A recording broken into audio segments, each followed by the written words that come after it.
El Antiguo Testamento contiene muchas profecías mesiánicas que se cumplen, obviamente, con Cristo Jesús en el Nuevo Testamento. En el estudio anterior estudiábamos acerca de la primera profecía en la Biblia que nos hablaba de un Mesías que vendría a resolver el problema del pecado que había entrado por medio de Adán. Durante este estudio vamos a estar hablando acerca de otra serie de profecías que también figuran en el Antiguo Testamento y que obtienen su cumplimiento en el Nuevo Testamento en la persona de Cristo Jesús. Les invito para que todos juntos abramos nuestras Biblias y comencemos a estudiar este maravilloso tema de las profecías bíblicas mesiánicas de Cristo Jesús en el Antiguo Testamento. Es interesante cómo en el Antiguo Testamento podemos encontrar tantas profecías que nos indican el cumplimiento en Cristo Jesús. De hecho, en este estudio estamos viendo varias profecías, que es una continuación del estudio anterior, que nos ayudan a entender el cumplimiento en la persona de Jesús, las profecías mesiánicas que fueron dadas en el Antiguo Testamento. Por ejemplo, la que encontramos en Isaías capítulo 9, versículo número 6, nos dice: porque un niño nos es nacido, hijo nos es dado, y el gobierno estará sobre su hombro. Será llamado maravilloso, consejero, Dios poderoso, Padre eterno y príncipe de paz. En el Nuevo Testamento podemos encontrar que estos títulos, o por lo menos muchos de estos títulos, fueron cumplidos en la persona de Jesús. Por ejemplo, maravilloso consejero, Dios todopoderoso. En el Nuevo Testamento podemos encontrar que la traducción directa del nombre Elohim es exactamente Theos. Y en varios pasajes, como en Romanos 9.6 o 9.5, encontramos esa declaración donde a Jesús se le llama Theos, una traducción directa de Elohim. Por lo tanto, es Dios todopoderoso. En Apocalipsis 1.8 a Jesús se le llama el Dios Todopoderoso a través de la traducción que sería de Elohim. Padre Eterno, si podemos seguir viendo las profecías, vamos a ir viendo que Padre Eterno también es un término que se aplica a Jesús en el Nuevo Testamento. Príncipe de paz. Y bueno, el príncipe de paz es un título que se aplica a Jesús en primera instancia por ser hijo unigénito, y en segunda instancia porque la paz que nos da no es una paz que palpable, sino que se consumará en el momento de la segunda venida de Cristo. Luego veamos en el capítulo 7 de Isaías. Aquí hay una profecía que obtiene su cumplimiento también en el Nuevo Testamento. De hecho, estos pasajes son un poquito lagunosos en el Antiguo Testamento, pero que en el Nuevo Testamento quien los cita da una pequeña explicación de lo que está ocurriendo en las palabras dadas mesiánicas en el Antiguo Testamento. Esta es una cita mesiánica. Nos dice Isaías 7:14: por tanto, el Señor mismo os dará una señal. La Virgen concebirá y dará a luz un hijo, y se llamará Emmanuel, que significa Dios con nosotros. Pero ahora vean lo que dice Mateo 1:22 y 23. Todo esto sucedió en cumplimiento de lo que dijo el Señor por el profeta: la Virgen concebirá y dará a luz un hijo, y lo llamarán Emmanuel, que significa Dios con nosotros. Un versículo anterior, en el versículo 21, nos dice que su nombre sería Jesús, porque Él salvaría a su pueblo de sus pecados. Vamos entendiendo cuál es la dinámica. En el Antiguo Testamento vemos la profecía mesiánica y en el Nuevo Testamento vemos el cumplimiento mesiánico en la persona de Jesús. Esto es lo que sucede con Isaías 7:14 y Mateo 1:21 al 23. Es decir, en el Antiguo Testamento nos dice que se le llamaría Emmanuel, Y en el Nuevo Testamento se nos dice también que al profeta se le había revelado que a Jesús se le llamaría Emmanuel, que es Dios con nosotros, y que su nombre sería Jesús, porque Él perdonaría todos nuestros pecados. Ahora bien, veamos esta otra profecía mesiánica. La encontramos en Salmo 110:1. Aquí nos habla acerca de la autoridad mesiánica, la autoridad que tendría el Mesías al nacer en esta tierra. David, inspirado por el Espíritu Santo, escribe: dijo el Señor a mi Señor, siéntate a mi diestra hasta que ponga a tus enemigos por estrado de tus pies. Y ahora vean lo que dice Mateo 22, 42 al 45. ¿Qué os parece del Cristo? ¿De quién es hijo? Y le dijeron: de David. Él les dijo: pues como David, movido por el Espíritu, lo llama Señor, cuando dice: dijo el Señor a mi Señor, siéntate a mi diestra hasta que ponga a tus enemigos debajo de tus pies. Si David lo llama Señor, ¿cómo es que es su hijo? Aquí Jesús les pone una situación. Aquí le pone Jesús una situación un poco incomprensible para los que estaban respondiendo. Si Jesús era hijo de David, ¿cómo es que David lo llama mi Señor? Porque no se está refiriendo directamente a palabras propias de David, sino a las palabras inspiradas por el Espíritu Santo. Por eso es que este texto es completamente mesiánico. Las palabras debieran ser Adonai, Adonai. Dijo Adonai al otro llamado Adonai. Y en la Biblia vamos a encontrar que Jesús, el Padre y el Espíritu Santo siempre se intercambian sus títulos. Por ejemplo, a Jesús en el Nuevo Testamento se le llama, se le conoce como el Señor de señores y Rey de reyes. Y a Jesús así se le conoce. Y en el Antiguo Testamento una traducción más cercana a eso sería el título Adonai, que significa mis señores o el Señor de señores.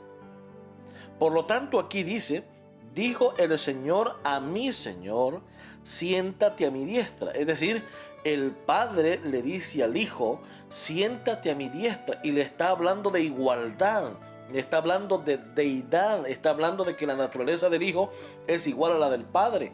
Es decir, Jesús es Dios. Y entonces Jesús, en la cita de Mateo, dice que las palabras de David son inspiración del Espíritu Santo, y que bajo esa inspiración David está hablando palabras del Padre hacia el Hijo eterno Jesús. Veamos esta otra profecía. En Salmo capítulo 45, versículo 6, nos habla sobre la deidad de Jesús. Tu trono, oh Dios, es eterno, y para siempre cetro de justicia es el cetro de tu reino. Pero cuando vamos a Hebreos 1:8, el apóstol Pablo hace una pequeña aclaración antes de citar Salmo 45:6.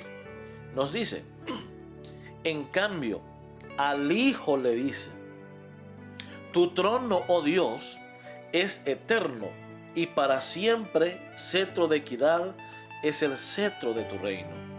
En otras palabras, aquí Pablo está diciendo que las palabras citadas por David en Salmos, de tu trono, oh Dios, es eterno y para siempre el cetro de justicia es el cetro de tu reino, son palabras mesiánicas y que se cumplen en Jesús. Es decir, el Padre está hablando.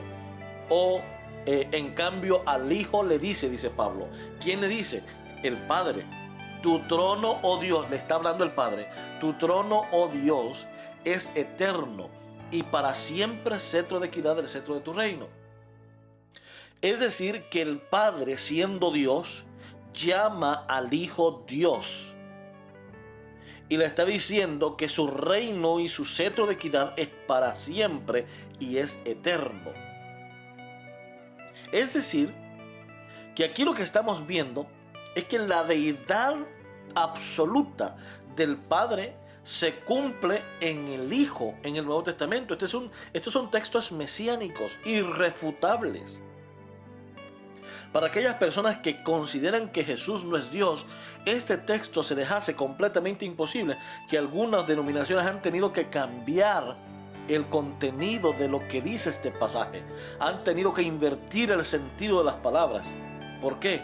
Porque en su etimología radica el significado de la deidad propiamente hablando de Jesús. Por ejemplo, allá el mismo Pablo en Colosenses nos dice, porque en él habita la plenitud de la deidad, hablando de Jesús, en consonancia con lo que dice el Salmo 45:6, de que el Padre está diciéndole al Hijo, oh Dios. Está hablando de que Jesús es Dios en todo el sentido de la palabra. Estos son pasajes mesiánicos que se cumplen en Jesús. Por eso el apóstol Pablo aquí hace la aclaración y dice, del Hijo dice, tu trono, oh Dios, para que a nadie le quede duda. Luego, encontramos la profecía en Miqueas, capítulo número 5, versículo número 2. Y nos dice aquí, pero tú, Belén, Efrata, pequeña para estar entre las familias de Judá, de ti me saldrá el que será Señor en Israel, y sus salidas son desde el principio, desde los días de la eternidad. Ahora, yo quiero hacer una pequeña pausa en este momento. Fíjense. Lo primero que encontramos es que en Israel existían dos ciudadelas pequeñas llamadas Belén. Una que estaba muy cerca de Nazaret y la otra que estaba a unos 7 kilómetros o 9 kilómetros más o menos de Jerusalén. La familia de José o José mismo vivían en Nazaret, a unos 160 kilómetros aproximadamente hacia el norte de Jerusalén, cerca de los montes allá colindando con Siria y con Líbano. Sin embargo, algunos críticos dicen que el nacimiento de Jesús no pudo darse en Belén, allá en Jerusalén, cerca de Jerusalén, porque es imposible que una mujer en el estado que estaba María pudiese caminar tantos kilómetros a fin de poder, y sin que le hubiese pasado algo en el camino, a fin de ir a esa ciudad a empadronarse. Que lo más lógico y que lo más seguro es que se fueron a la ciudad de Belén, que estaba a unos cuantos kilómetros de Nazaret, y allí entonces dio a luz. Esos críticos generalmente usan esta suposición con el fin de desestimar la abrumadora evidencia de que Jesús fuese el Mesías. ¿Por qué razón? Porque si Jesús desciende de David, entonces nacería en la ciudad de David. Y la ciudad de David sería Belén.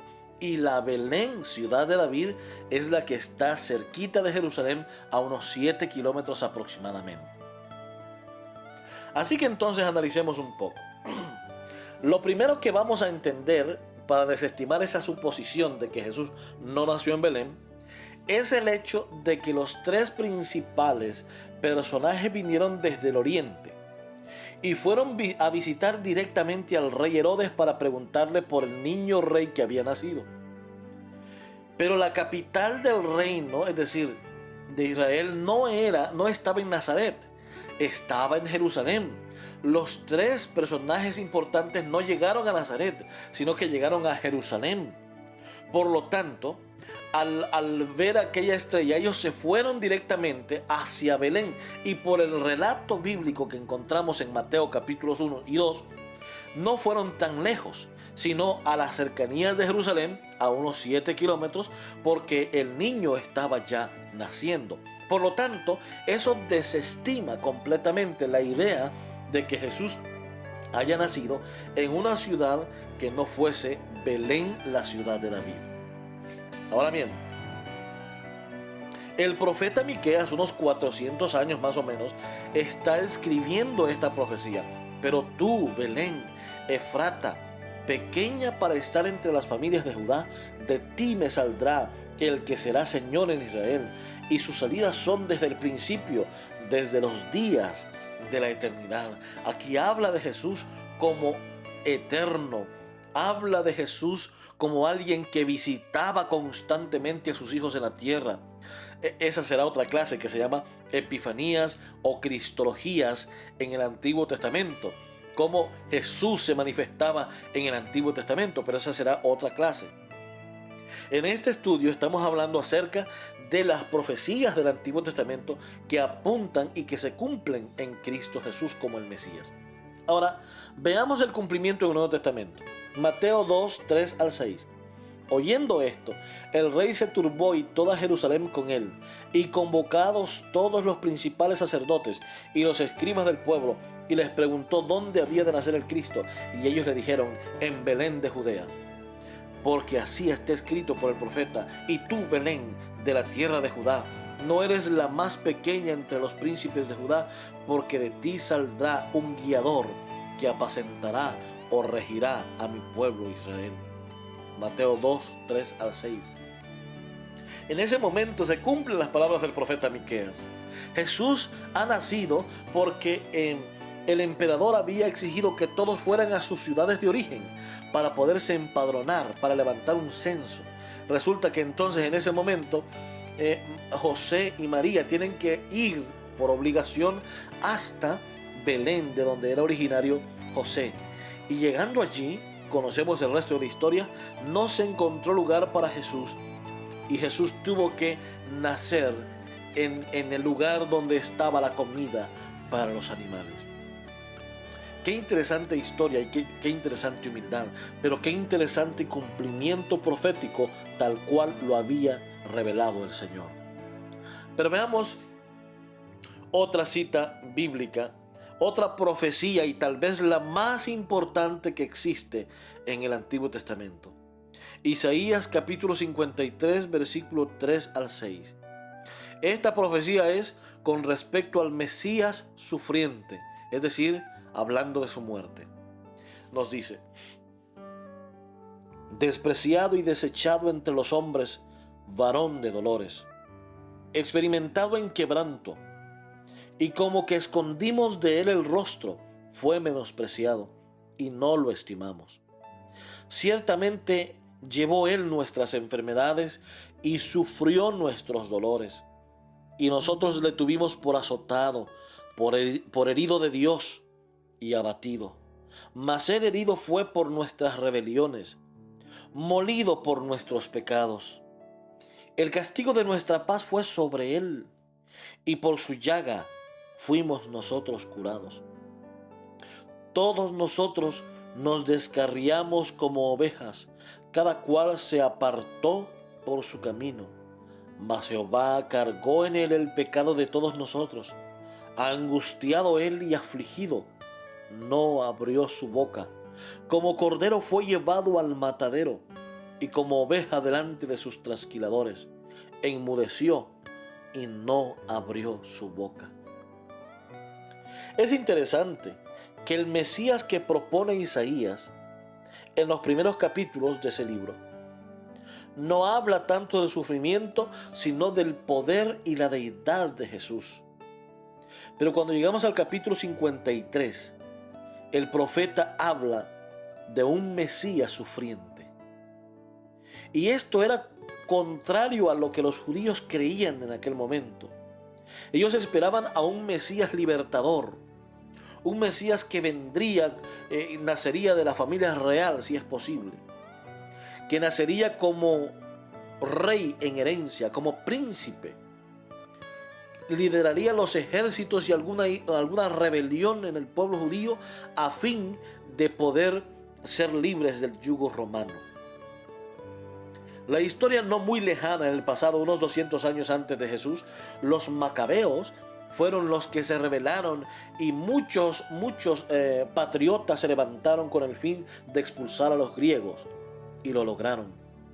Por eso es que cuando Jesús muere, liberan a Barrabás, porque Barrabás predicaba una esperanza ficticia, alentaba al pueblo a la insurrección, alentaba al pueblo a la rebelión, alentaba y decía y predicaba al pueblo una esperanza basada en méritos humanos. Pero este Mesías que Isaías propone es un Mesías que no ataca la rebelión, que no predicaba la rebelión humana, que no predicaba una rebelión con violencia. Este Mesías que Isaías propone es un Mesías que predicaba la compasión, que predicaba el amor, que predicaba la humildad, al punto que él mismo tendría que ir a la muerte con el fin de poder vencer al enemigo. Y eso lo podemos encontrar, mis queridos hermanos, en el libro de Mateo, capítulo 26, versículo 59 al capítulo 47 al 46. Nos dice: y los principales sacerdotes y los ancianos y todo el concilio buscaban falso testimonio contra Jesús para entregarle a la muerte, pero no lo hallaron. Aunque muchos testigos falsos se presentaban, pero al fin vinieron 2 testigos falsos que dijeron: este dijo, puedo derribar al templo de Dios y en 3 días reedificarlo. Y levantándose el sumo sacerdote le dijo: ¿no respondes nada? ¿Qué testifican estos contra ti? Mas Jesús callaba. Entonces el sumo sacerdote le dijo: te conjuro por el Dios viviente, que nos digas si eres tú el Cristo, el Hijo de Dios. Jesús le dijo: tú lo has dicho, y además os digo que desde ahora y veréis al Hijo del Hombre sentado a la diestra del poder de Dios y viniendo en las nubes del cielo. Entonces le escupieron el rostro y le dieron de puñetazos, y otros le abofeteaban y le llevaron atado y le entregaron a Poncio Pilato, el gobernador. Así se cumplió lo dicho por el profeta Jeremías, cuando dijo: y tomaron las 30 piezas de plata, precio de apreciado, según precio puesto por los hijos de Israel, y las dieron para el campo del alfarero, como me ordenó el Señor. Pero Jesús no le respondió ni una palabra, de tal manera que el gobernador se maravillaba mucho, y escupiéndole tomaban la caña y le golpeaban en la cabeza. Después de haberle escarnecido, le quitaron el manto, le pusieron sus vestidos y le llevaron para crucificarle. Y cuando llegaron a un lugar llamado Gólgota, que significa lugar de la calavera, y desde la hora 6 hubo tinieblas sobre toda la tierra hasta la hora 9. Cerca de la hora 9, Jesús clamó a gran voz diciendo: Elí, Elí, lama sabactani. Esto es: Dios mío, ¿por qué me has desamparado? Hecho al que Lucas nos dice, mis queridos hermanos, que dijo: hecho está. Y al que Juan dice: consumado es. Jesús, con el sufrimiento y el cumplimiento de la profecía de Isaías 53, estaba derrotando al enemigo de Dios. Con su muerte derrotaba al pecado. Con su muerte derrotaba al enemigo. Con su muerte derrotaba las acechanzas del diablo. Y con su resurrección nos daba esperanza de vida. Nos daba herencia de vida. Qué lindo es ver cómo las profecías del Antiguo Testamento obtienen un cumplimiento en el Nuevo Testamento. Ese Jesús que murió y nació y resucitó por nosotros es el mismo Jesús, mis hermanos, que hoy quiere que lo escuchemos y que busquemos de su amor y de su compasión. Qué maravilloso Jesús tenemos. Un Jesús que lo dio todo. Descendió del cielo despojándose de todo y vino a la tierra como un niño. Vivió con nosotros, murió por nosotros y resucitó por nosotros, tal cual las profecías mesiánicas del Antiguo Testamento nos lo venían diciendo. Qué hermoso nos presenta el profeta Isaías en el capítulo 53 a un Mesías sufriente, a un Mesías de dolor, un Mesías que con su sufrimiento y que con su dolor nos dio la esperanza de vida eterna. Hoy te hago un llamado a ti, mi querido hermano, amigo, que veas a esa cruz nuevamente. En esa cruz ya no hay nadie, porque Cristo Jesús resucitó de entre los muertos y ahora está muy pronto a venir para poder traernos redención, para cumplir la última profecía, la profecía de la esperanza. Una profecía que promete llevarnos a un sitio, a un lugar, a donde Él fue a preparar lugar para podernos llevar allí durante algún tiempo.